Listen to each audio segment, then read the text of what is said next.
Welcome to Still Growing in Grace, a program dedicated to inspiring joy, giving hope, and delighting in grace. I'm Mike Zenker, and I'll be sharing with you a message of hope that will expand your understanding of God's love and amazing grace. God already deeply loves you, totally accepts you, and really, really likes you. Growing in Grace Ministries Canada and Hope Fellowship, your community church, invite you to enjoy today's program as we dig deeper into what it means to be still growing in grace.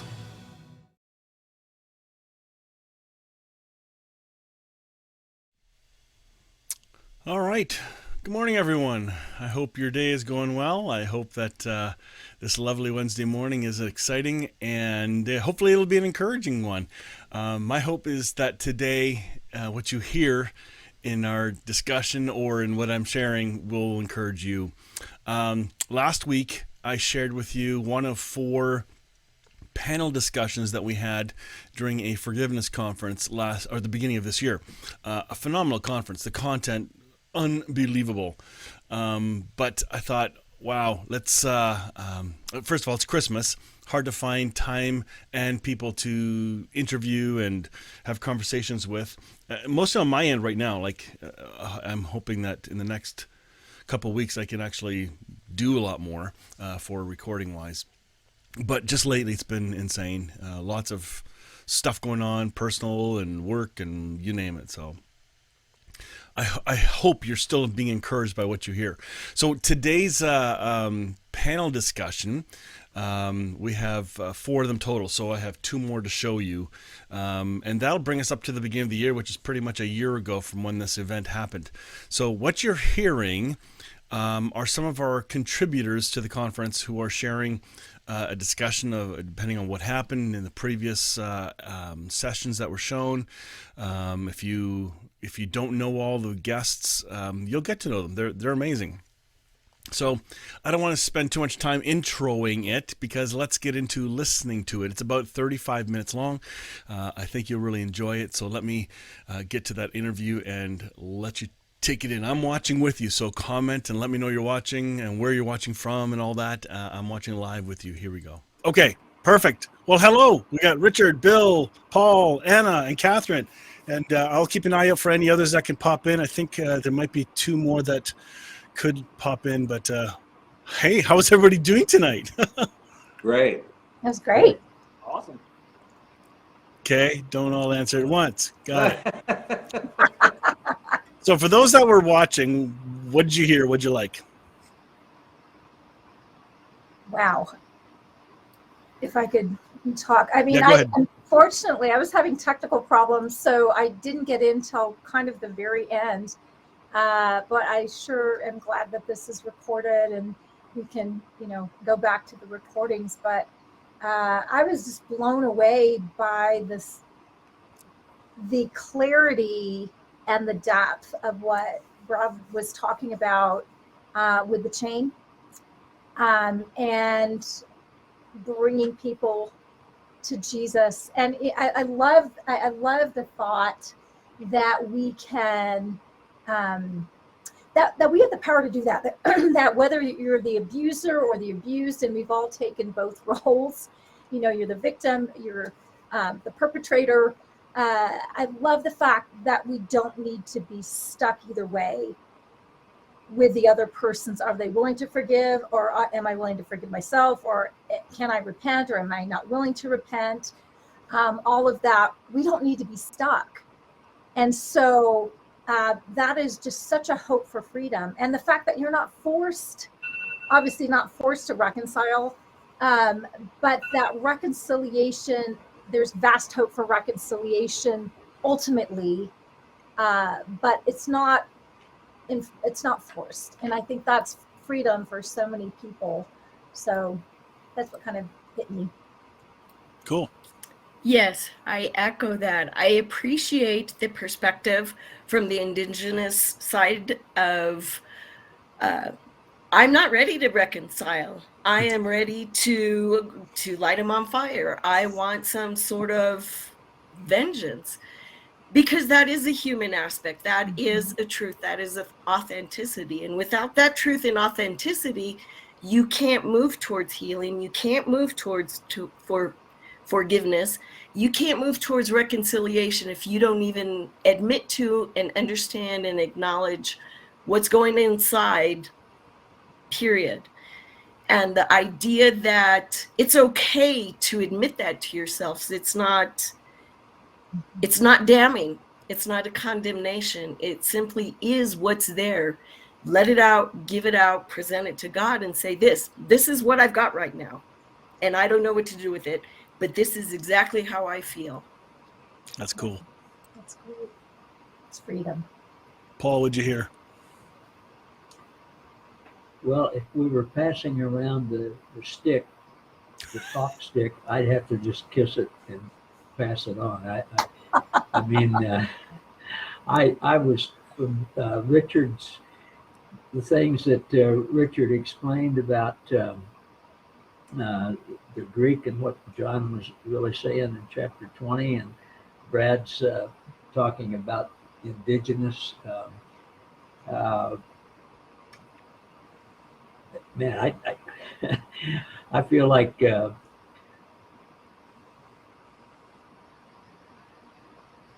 it's hard to put words into it.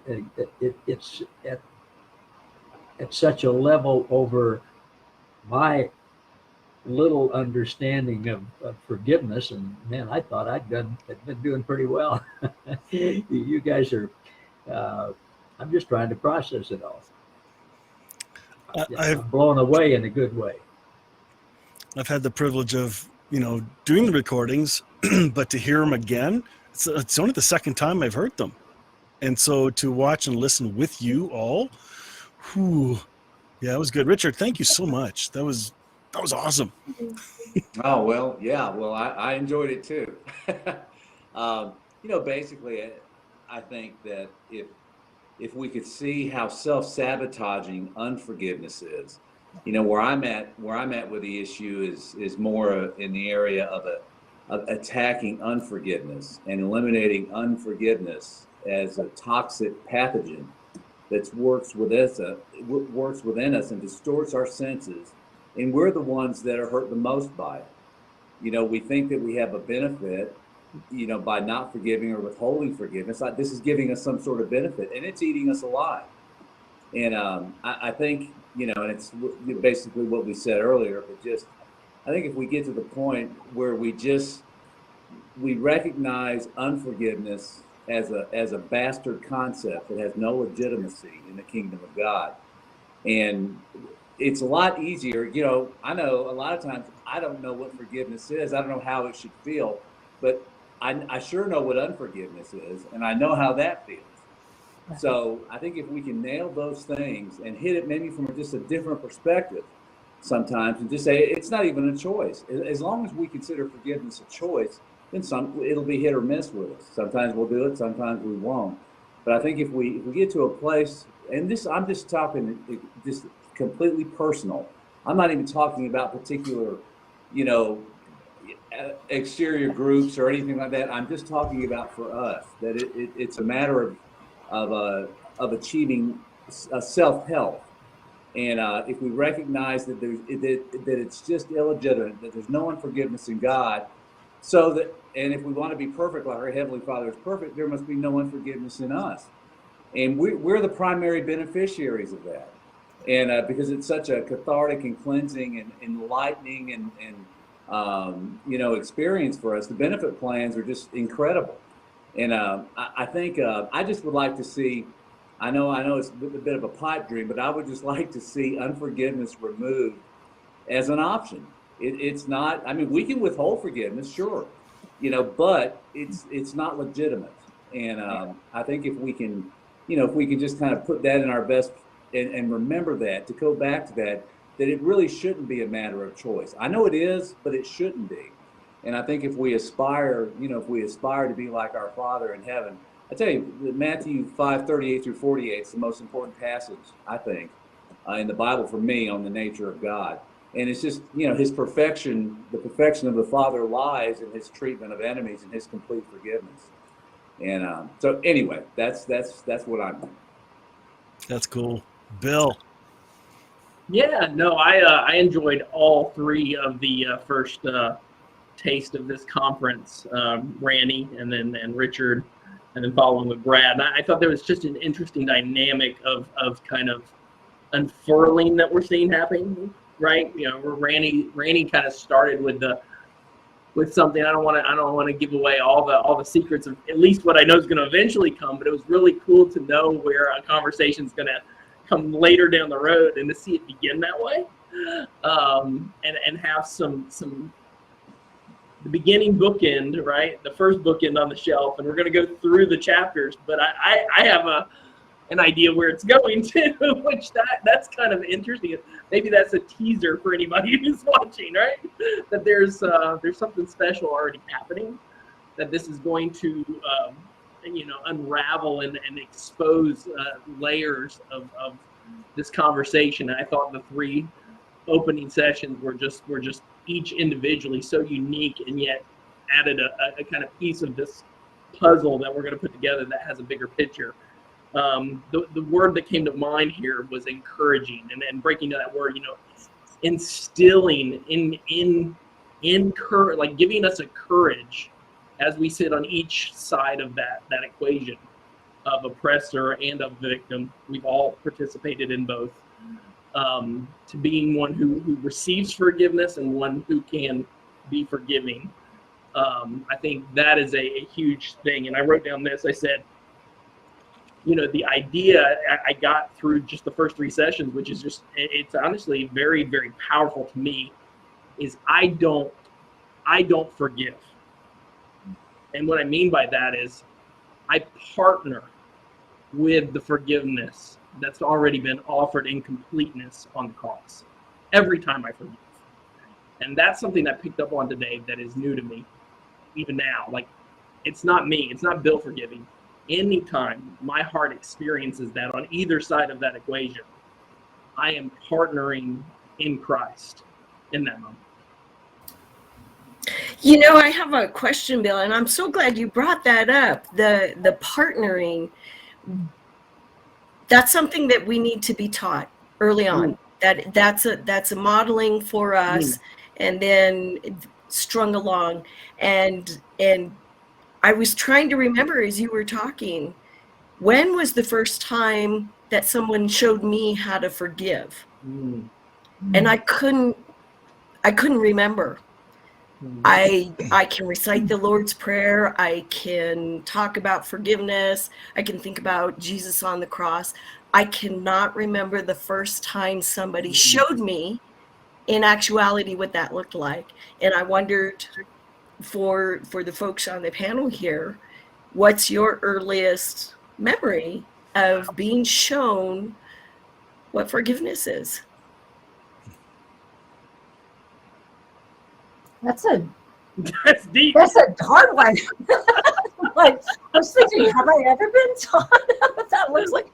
Modeled? I mean, of course, because, probably a sibling spat, and, you had to kind of make up, but there was something about kind of, the inner, not just, shake hands and, that kind of thing, but kind of the inner shift that was modeled in that. So I don't know.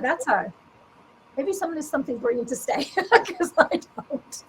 So yeah, it's a good question. Great question. I'll say a story that I'm aware of, and I'm only aware of because my mom tells it to me because I was too young to remember for myself.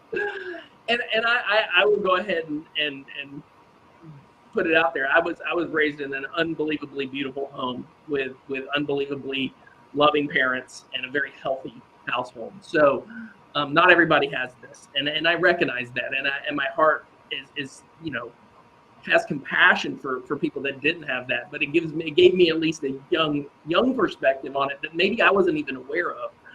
But when I was very little, I'm follically challenged at this point in time, as you can see. I kept my hair short though, and I had ears that stuck out. Like when I was little, like my ears stuck out, right?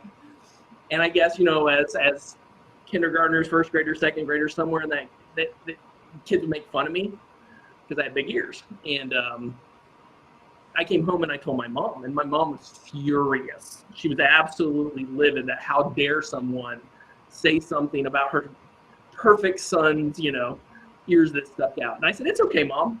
I think I can just hear better than them. Right? And Yeah. right? You go, Bill. The compassion for my Bill. parents had already seeded in me a confidence that I didn't need to even offer them forgiveness because I didn't take offense, right? Even in that very toddler sense. I don't know if that's what you're looking for, Anna, but I think that maybe that's, I even showed my mom forgiveness in a way that she didn't even expect in that moment in time. That, how we choose to receive things is sometimes even the beginning of it. And I don't want to dismiss anyone's ultra pain. I mean, that's definitely not my MO there. But I do believe that you're right. Experiencing that at a very elementary level is essential to being able to walk it out even on the bigger scales. And if we don't experience it small, you're not going to be able to start to experience it big. But you may have also experienced other fruit of forgiveness, and they may not have had it displayed for you here. This is what forgiveness is, write this down. But you may have seen it in the expressions, in the kindness, in the fruit of the Spirit. I know growing up in a really traditional church, there were some mean legalists. They were just jerks, mean, and I was the brunt of the pulled ear stuff all the time. But there were also really kind ones, and I saw them treat those mean makers as kind. I thought, wow. Yeah. So to see that displayed, I wouldn't call that forgiveness. I'd say that's just the expression of love. It was pretty cool. I'm going to tell you one quick story because I know one of our watchers, this is his father who did this to us. But in my early 20s, I had an elder in a church participate in this thing where Lori and I were youth leaders. And I think I was I might have ticked off the pastor and leaders in the church or something, and there was a kind of a coop set up, and we had to leave. We got kicked out, and we couldn't believe that this man would go along and believe the words of the pastor, because the pastor was lying. And it was about a year later, he and his wife drove up to our place. It was like 2.5, 3 hour drive away. He was a pig farmer, and he brought us half a pig, and he said, we want to say we're sorry. We were wrong. We didn't know. And we knew he was kind already. He already lived the kind life. He's an amazing man. He's recently passed away, but that was an expression of authentic forgiveness and reconciliation attempt that was so authentic. I will never forget that expression. It was a great model for me. Mike, can I share something real quick? I think where I've seen forgiveness, where it's modeled for me in the most narrow and clear ways, have been in the courtroom. I'm an attorney. I'm a criminal defense attorney. I cannot tell you how many supernatural acts of forgiveness I have seen in the courtroom. Now, I can't tell you that they happen often, but they have happened. Over 35 years, they've happened quite a bit. In the overall, in terms of being memorable, I have maybe 10 or 12 tales that I could tell you of just seeing, because there it's very simple. Caesar comes in and says, "You've done this wrong. You need to pay." That's all Caesar says. But Jesus comes in these people's hearts, these victims who come into court, and make the most incredible declarations toward the ones that offended them, towards the ones that perform criminal acts against them. I have, I've shared with y'all this before, Mike and Bill, but about a grandmother who was raising a granddaughter, but she was the mother, in fact, because the real mother wasn't around, and she was killed by my client.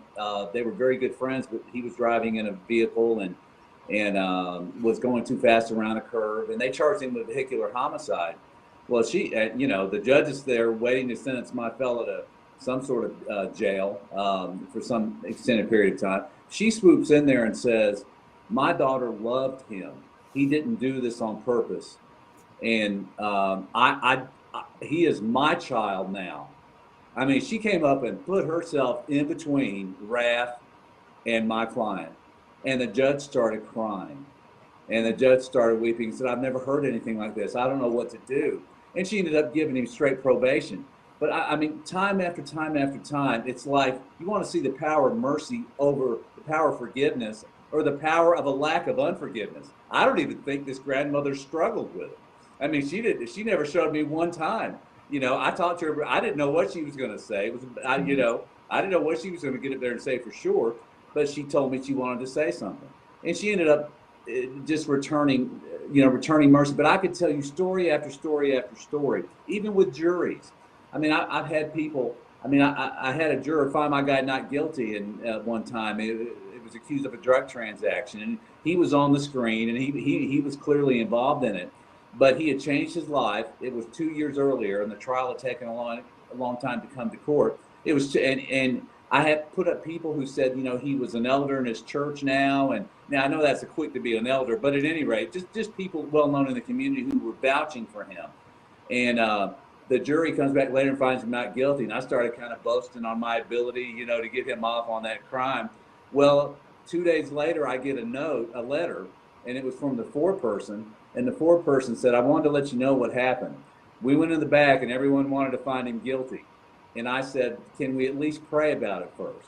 Which was an incredible thing for a foreperson to say. But everyone agreed to pray, and one by one, they changed their mind, and they found him not guilty. And they wrote him a letter that she gave to me within that letter. It was sealed, so I never read it, and said, we want you to know we knew he was guilty, but we felt the Lord wanted to impart forgiveness to him. Wow. So will you give him this letter? So I delivered the letter. I don't know what it said, but I bet you it said something good.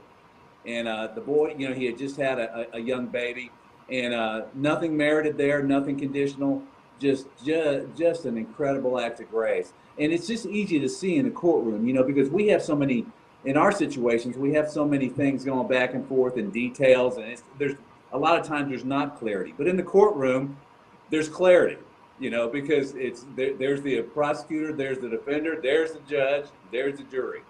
And so anyway, I think the courtroom, I may someday just put something together with these tales just to share them with people, just to see the grace that's capable of working through and around the law, and how Caesar can just kind of be, you render to Caesar the things that are Caesar's. Well, wrath is Caesar's, you know, but you render to God and forgiveness, and forgiveness is of God and is God.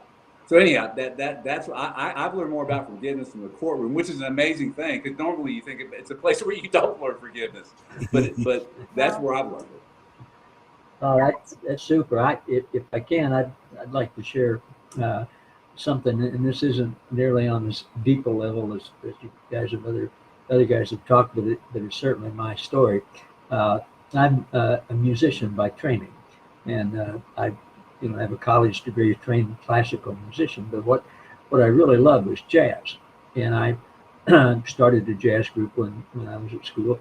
Now I played in the university band and orchestra and the other groups and things like that, played classical music. But what I really loved with jazz, and jazz is it's really, well, it's improvisation. It's creating on the moment. And in order to learn how to do that, you've got to just fail a lot. I mean, you go and sit in with other musicians who've done it, and you don't quite know what to do, and maybe you got a lot of technique and a lot of ability, but you're not reading music. This is coming out, and it doesn't sound good at first. And my experience, I've gotten to be really good friends with a lot of the older guys in Kansas City who were there during the heyday of jazz, during Prohibition, and that played with Count Basie and Duke Ellington and things like this, and been at jam sessions and things like that. And I found not by any means are these guys moral paragons of virtue. I mean, nobody is, but they there's just, when somebody new comes in and you make mistakes and you're just learning, there's encouragement that nobody holds it against you when you miss a bad note. You just let it go and you go on and you keep trying. And classical music, which I love, I mean, you go to a concert and somebody makes a mistake, and that's all everybody talks about. And your peers talk about it. Your especially if you're a professional, you know, the critics talk about it. It comes out in the newspaper and stuff like that. When you're playing jazz, and what I found in my group and in other groups that I played with, you know, when you make a mistake, the other guys build off of that. They'll take it like a master weaver and weave that into something that's good. And I found that going back looking at some of my old recordings. Well, everything's old with me these days, but recordings that I did, but you know, back in the 60s and the 70s, and I'll hear myself play a solo and go off on something that just wasn't right, wasn't in the chord changes or whatever. But I hear the other guys in my band taking that and working with that, and you know, making sense out of it, so that it didn't really look like I made a mistake. And it's sort of a forgiveness in the moment of mistakes. Now this is nothing like what Richard talked about in the courtroom scene, or Brad talked about with Indigenous, with Native Americans. But to me, it's just a real life thing of experience. When I go and play with different guys, we know we're going to make mistakes, and we don't focus on the other people's mistakes. We encourage people for the good things, and it's again, it's not comparable to some of the other things, but the principle of it to me has been one of joy and just excitement, and something that I look forward to being in those situations. I like how Paul said he wasn't going to be deep, and then he was like super deep. Right? I was like, wow. Yes, because that is the essence of grace that you build up in yourself as others envelop you in that grace of it's okay. It's almost like a partner dancing. If you make a misstep, no, I've got you. Let me carry you through the rest of the dance, and nobody will know, because we are both carrying this off beautifully. Bob Ross and his, oh, you've got a little mistake, would just turn that into a cloud and it's fine. And it's that beautiful grace of learning, and maybe it became a habit, right, of forgiving yourself, finding the grace within yourself that makes it easier to give to other people. The forgiveness of mistakes, missteps, painting clouds that should have been birds. You know, that's really amazing when you think about it, because it is love covering a multitude of sins. It's us saying that, well, this was not a sin. This was not an offense. I mean, obviously a note is not, but, it's such a picture, and it's alive, and it's on the fly. And so we're covering, and then we're turning that into something beautiful while not denying the offense, or what you would say was actually a real thing. That's kind of when you think about how the body of Christ, how we're called to act, to love as he loves, and how are we supposed to respond, and how can we partner with God to do that? Because obviously when there's something devastating, well, you don't just gloss over it and like, it's all good. Well, no, it's really not. But how can we turn that? And I just think that's part of the miraculous, as we're being led, by the Spirit. We're being led. How do we respond? Because so many times that, in leadership situations, big and small, we're presented not only with the victim, but with also the perpetrators. So how are we covering that, but actually being a real source of healing for all the parties involved? I think that's amazing. There's such a picture that we can sit with and really grapple with the Lord. It's like, okay, so what does that look like Do I have a part? What is that part?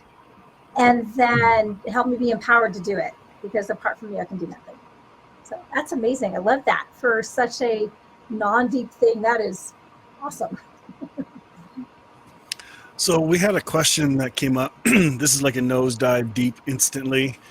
I'm going to put it up on the screen here if you can see it, and I'll read it to you. But it's from a guy named Paul on Cape in Nigeria. He's a friend of Rainey, and he had this question, and it's a big one. It's not pleasant. A preacher once said that there are sins that no matter how many times you ask for forgiveness, God will not forgive. Using the case of Sodom and Gomorrah, how Abraham pled on their behalf. How can we figure this out? Because in Nigeria, we contend with this issue. Let's see if there's more. Yeah, we contend with this issue like this when you talk about, how can we contend with this issue when you talk about forgiveness like this? So that's a really big one. I know in the conference. So Paul, if you're still watching, I think it's going to come up as we continue the conversation, because this has to deal with, first of all, our misconceptions of who God is and our misconceptions of the interpretation of Scripture. And then you have the cultural stuff, because, oh my goodness, it's a big cultural problem where you are. And here too, in some ways. Mm-hmm. Response, what do you think? What eventually happens to Sodom and Gomorrah later on, and what do we read about them later on in the Old Testament? I don't know. Salt mine? I don't know. Restored. Oh. What? I'm sorry. What'd you say, Paul? Restored. Restorative. So what happened, Paul? Do you remember? Because I don't remember the story. Where does it say that? I can't quote you the reference, but it's if you can't come up with it now, it's fine. I'm just curious where that came from. I'm sorry, I can't. But which is so God. Yes, go ahead. Sorry. Restorative grace. I've actually been to Nigeria. I've been to Niger, and it is. I was taught that there are certain sins that are unforgivable, and you better have like a plethora of family friends who pay and do penance on your behalf, and maybe you get a little bit out of wherever you are. Paul, was that his name? Yes. Paul, I'm Anna. I can tell you, I don't know. I can tell you I'm journeying through something like that. If you were to ask me if there is a sin that is forgivable, I can tell you it's the rape of my son by a stranger.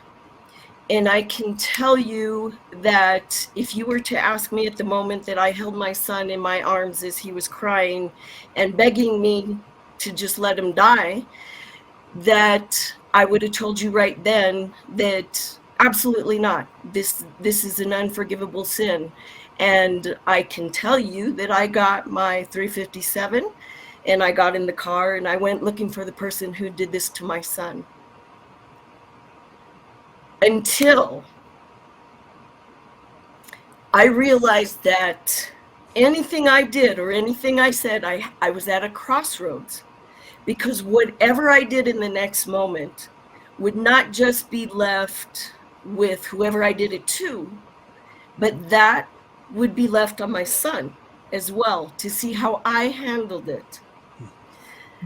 Granted, the sin perpetrated on him was not as big on me. I was a bystander.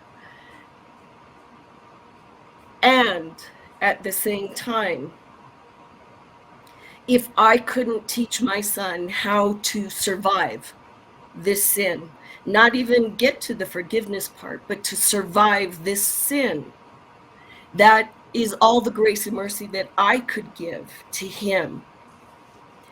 And he needed to give to himself, because in the cases of of sins like that are perpetrated on you, you take and you absorb that sin onto yourself. It is my fault that I got raped. It is my fault that this visited me. I must have deserved this for X, Y, and Z, because that's also somewhere in the Bible, right? You deserve something. That's how we were brought up in the Roman Catholic Church. So I had to turn the car around. I had to come back home. I had to empty the magazine of that weapon. I had to put it away. And I had to go to my son and I had to say, talk to me. Let me just hold you. And we cried. And I can tell you still today, 6 years after, we are still uncovering that sin and figuring out how to forgive, holding it onto ourselves more than we are figuring out how to forgive the person who did this. So kind of like what Paul said, kind of like what Richard said, kind of like what Bill and Catherine talked about, it is the quiet contemplation, it is the inner work, it is the absorption of divine grace and mercy that is instilled in us from God. And it is plucking every single tiny bit out that you can and using it to mend your broken pieces back together. So at some point, you can go to God and say, I can only go this far, and I need you to carry me the rest of the way, because I can't do it by myself. And that's what I have to offer you, Paul. Mike, could I hit it from, that's beautiful. That's absolutely just transcendent. I'd like to hit it from a different angle about the passage itself. That and I would encourage Paul to really focus on New Testament upgrades. All right. If you stay in the Old Testament, it will keep you in the Old Testament, and it will keep you under the law, and it will keep you under wrath. In the Old Testament saints didn't have a differentiated view of God, so that for them, God and Satan were the same thing. They saw that Satan was God's angry voice. And not getting into the ontology of Satan with this, but just to show you their concept of God was that he was the bringer of good and the bringer of evil. Jesus upgraded that in the New Testament and he pulled that apart. He differentiated the Lord's goodness so that we could see that he's a God of light. And, I would tell Paul, you remember the passage in Luke about, or John, I forget which one it is, about wanting to call down fire, for the Samaritans, wanting to call down fire because they rejected Jesus. But he said, you don't know what spirit you're of. And they quoted the Old Testament. They quoted Elijah. Shall we not call down fire the way Elijah did? And he said, no, you don't know what spirit you're of. I've come to save men. I've come to save humanity, not destroy it. And so I would not go to Sodom and Gomorrah, because their view of Sodom and Gomorrah was a view that had not called out the satanic from the divine. And Jesus comes in the New Testament and does that for us. And he tells us, that who did he order fire down on? Nobody. He saved people from stonings. The law in the Old Testament commanded stonings. Jesus kept people from getting stoned. So we are not under the law, and whatever you think Satan is, let's just agree that there's an evil dynamic out there that works destruction in people's lives, but it's not from God. God may warn us of it to stay in the Lord's Highway. Bunyan's book on the Lord's Highway, where the pilgrim stays in the middle of the road because Satan is like the two lions on either side of the road, but they're chained. And so if he stays in the middle of the road, he'll be protected. So the Lord warns us in that sense. But we would never, I will stake every fiber of my being that God has never called down fire on anybody. All right. And when Jesus says that God, in the New Testament, John says God is light and in him is no darkness at all. And actually in that passage, John says, this is the message we've heard from the beginning, and now we share it with y'all. God is light. He's from Southern Israel. God is light, and in him is no darkness at all. We need to camp out on the New Testament upgrades. You won't ever see anything about Jesus calling down fire. He would rebuke people who suggested that he did. So anyway, that's why I so love the New Testament. I just so love it because, and I'm not saying there aren't speed bumps in the New Testament, but if the Old Testament's all you go by, there are roadblocks in the Old Testament. But in the New Testament, there's a few speed bumps, but we can get over those. But if we just stay in the old without the new, we're going to be distorted. I love that. Thank you. Our time is up, everybody. Anna, thank you for that. Oh my goodness! And guys, you're gonna hear her story. Whenever, I think it's in 2 weeks, but I don't have the schedule memorized. But I'm eager to share your story as well.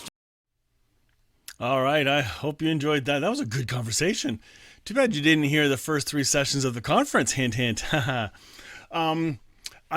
found the quote that Paul Gray was trying to remember on the spot, and he emailed it to me shortly after. By the way, if you don't know this, Paul Gray passed away a number of weeks back, and really tough loss, sad loss. Great guy, oh my goodness. But the reference he was referring to from Ezekiel, it says, "I will restore their fortunes, both the fortunes of Sodom and her daughters, and the fortunes of Samaria and her daughters, and I will restore your own fortunes in their midst." So Paul is talking about the reference to things being restored, and not to use Sodom and Gomorrah as the picture of what God's character is like. And Richard was alluding to that too. It was a misconception, just like the disciples who said, "Hey, should we call down fire on these people?" And Jesus is looking at them weird. It's like, "What aren't you getting yet? I'm not, no." So we have a lot to learn about who we believe God really is in his character, in their character, in the Trinity's character, and how that love is expressed to us, and the distortions that hinder us from grasping the depth of that unconditional love. Something the church needs to do better at. We are not the exact representation. The church is not the exact representation of the Trinity. Not at all. We're humans trying to figure things out with our own baggage. And I think the more we're authentic about our baggage, the baggage doesn't become the theme anymore. And I think right now the message the world's hearing about who God is and who Jesus is and who's in, who's not, is it comes from bad baggage. And as that baggage is removed, we become more loving because we see God for who God truly is. We see ourselves for how God sees us. Oh, and that in turn makes us see others as God sees them. This message of love, this gospel of grace we claim to speak about, if it doesn't make you love God more and better and see God as bigger and better and much more to learn, and if it doesn't make you love others better, rethink your gospel. Rethink what you're believing. Like, really, what's the end goal? It's not... Okay, yeah, I better stop. I can see where this is going quick. Anyway, I hope you guys have a fantastic week. Next Wednesday, we're going to share a third video. We have total 4 of those panel discussions, and I've never shown them on Still Growing Grace. I've only shared some of the sessions. But these panel discussions are deep, and they're worth hearing, and I hope you all enjoyed that. All right, time to go. It is, what time is it? Oh, wow, 8:44 a.m. on a Wednesday morning, Eastern Standard Time. Make sure you comment, say hello. Hey, Art, I see you there, buddy. Glad to see you online. Mary, good morning. And, of course, Buddy. Buddy, what's your real name? If it's really Buddy, that's great, but I'm just not sure. Sometimes people use hashtags and acronyms and stuff. Anyway, that's all. I hope you guys have a fantastic day. Look forward to seeing you next week. If you are interested in some grace-filled Advent content, join us Sunday mornings. You'll see the links below of where to watch. We just, it is Mr. Buddy, Art. Uh-oh, Art's getting in on this. Look out. Somebody's going to start laughing soon. All right. I'll stop because this can go sideways really quick. Art knows that for sure. All right. But if you want to join us for Sunday mornings, we have a kind of a traditional church service online. Again, that service is designed for those who want to connect in a more formal church setting. There is room for that. There are others who can't stand that. Well, then don't complain about it. Go find your thing. I enjoy small groups. I enjoy panel discussions. I enjoy all kinds of stuff. So there's room for many formats of, okay, Buddy Fisher. That's his name, Buddy. Good. I'm not used to that name. So usually it's, hey, Buddy. And that's awesome. Great to meet you. This is really cool. All right, good. So we clarified that. Yeah. So as far as a community that you grow in, sometimes it's going to be online. COVID forced us to rethink how we do church. The traditional church needs to be shaken up. Douglas. Oh, Buddy's name's Douglas. But calls him Buddy. Okay, now you've clarified it really well, but I'll just call you Buddy. I love it. He's texting as I'm talking to you. It's funny. Anyway, that's it. Let's wrap this up. You guys have a fantastic day, and go and encourage somebody today with the love and light of Christ in you. See ya. Join me next time on Still Growing in Grace for more good news. Enjoy previous episodes by downloading our podcast at growingingrace.ca. You can also visit hopefellowshipycc.com to find our service times and location. If this show has been an encouragement to you, please consider making a donation today at growingingrace.ca and help us keep spreading this good news. Thank you again for tuning in to Still Growing in Grace.